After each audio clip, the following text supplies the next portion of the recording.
আপনার মন খারাপ, আপন মানুষ কষ্ট দিয়েছে, বিশ্বাস ভেঙেছে, অথবা আপনাকে ছেড়ে গিয়েছে? যে আপনাকে ছেড়ে গিয়েছে, আপনাকে কষ্ট দিচ্ছে, সে আপনার আপন মানুষ হলো কিভাবে? আপন মানুষ তো সে, যে সবসময় আপনার পাশে থাকবে, আপনাকে ভরসা দেবে। আপন মানুষ তো সে, যে আপনার কান্না সহ্য করতে পারবে না। আপনি কষ্ট পেলে তারও কষ্ট হবে। যে আপনার সাথে প্রতারণা করেছে, সে কখনোই আপনার আপন মানুষ ছিল না। সে তার স্বার্থের কারণে আপনার সাথে ছিল। আপন হওয়ার অভিনয় করেছিল। আপনাকে স্বার্থে ব্যবহার করেছে। আপনার কাছে তার স্বার্থ শেষ, তাই সে অন্য কারো কাছে স্বার্থ খুঁজতে চলে গেছে। জানেন, দুনিয়াটা বড়ই নিষ্ঠুর। মানুষ এখন এত সুন্দর অভিনয় জানে, আপনি বুঝতেই পারবেন না সে আপনাকে সত্যি ভালোবাসে নাকি সব অভিনয়। মাঝে মাঝে মানুষটা আপনার প্রতি এত ভালোবাসা দেখাবে যেন আপনি যা চাইবেন তাই এনে দেবে। আপনার চাওয়ার আগেই সব আপনার সামনে হাজির করবে। এত ভালোবাসা দেখাবে, এত মায়া করবে, কিন্তু সে সব কিছু করছে তার স্বার্থের কারণে।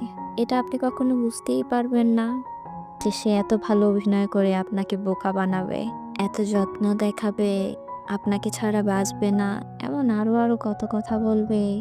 কিন্তু আপনি যেই দিন ধাক্কাটা খাবেন, সেই দিন আপনার চোখের সামনে তার লুকানো সত্যগুলো সব প্রকাশ হয়ে যাবে। হ্যাঁ, এমন একটা দিন আসবে যেদিন আপনি নিজের চোখে নিজেই বিশ্বাস করতে পারবেন না। চেনা মানুষের অচেনা রূপ দেখলে সত্যিই সবাই থমকে যায়। তখন নিজেকে নিজের কাছে অপরাধী মনে হয় যে আমি কাকে বিশ্বাস করলাম।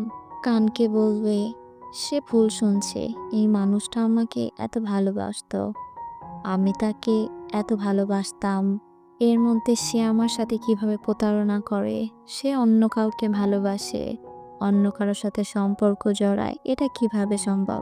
আপনি এরকম আরো অনেক ধারণা করবেন। হ্যাঁ, এটাই বাস্তব। মানুষ এখন অভিনয়ের সেরা।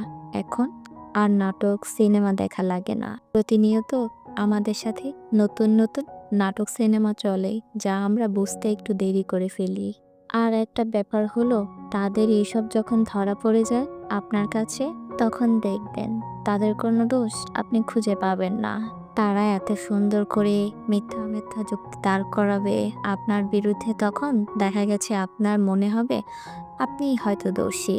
আসলেই কি দোষটা আপনার?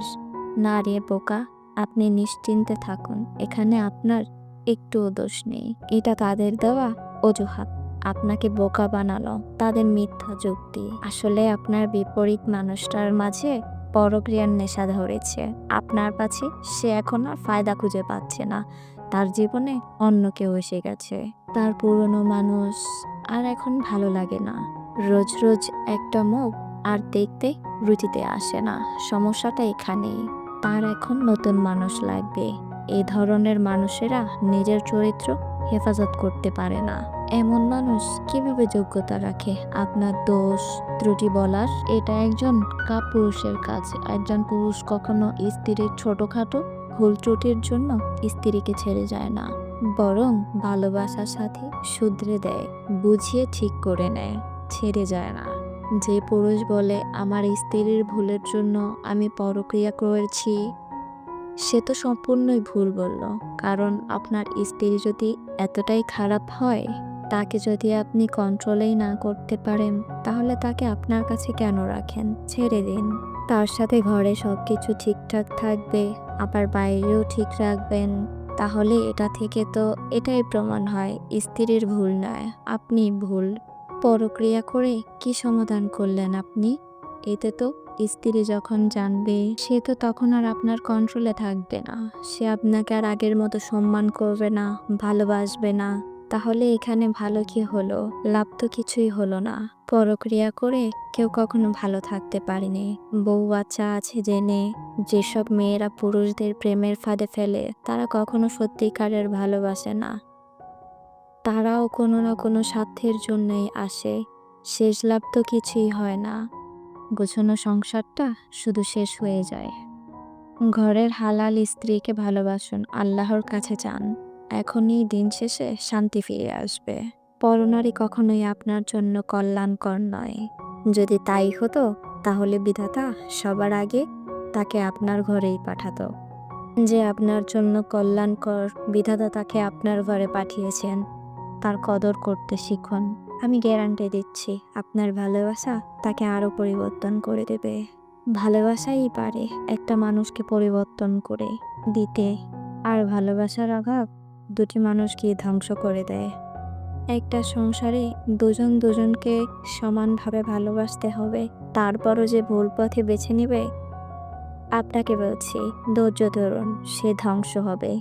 তার ধ্বংসে সে নিজেই ডেকে আনছে। কারণ খারাপ কর্মের ফল কি কখনো ভালো হয়, এটা মাথায় রাখুন। ধৈর্য ধরুন, অপেক্ষা করুন। আপনি আপনার সততা নিয়ে বেঁচে থাকুন। সংসার জীবনে ভালো থাকতে চাইলে দুজনেরই সমান ভালোবাসা সম্মান প্রয়োজন। ভিডিওটি ভালো লাগলে চ্যানেলটিকে সাবস্ক্রাইব করে পাশে থাকবেন। ধন্যবাদ।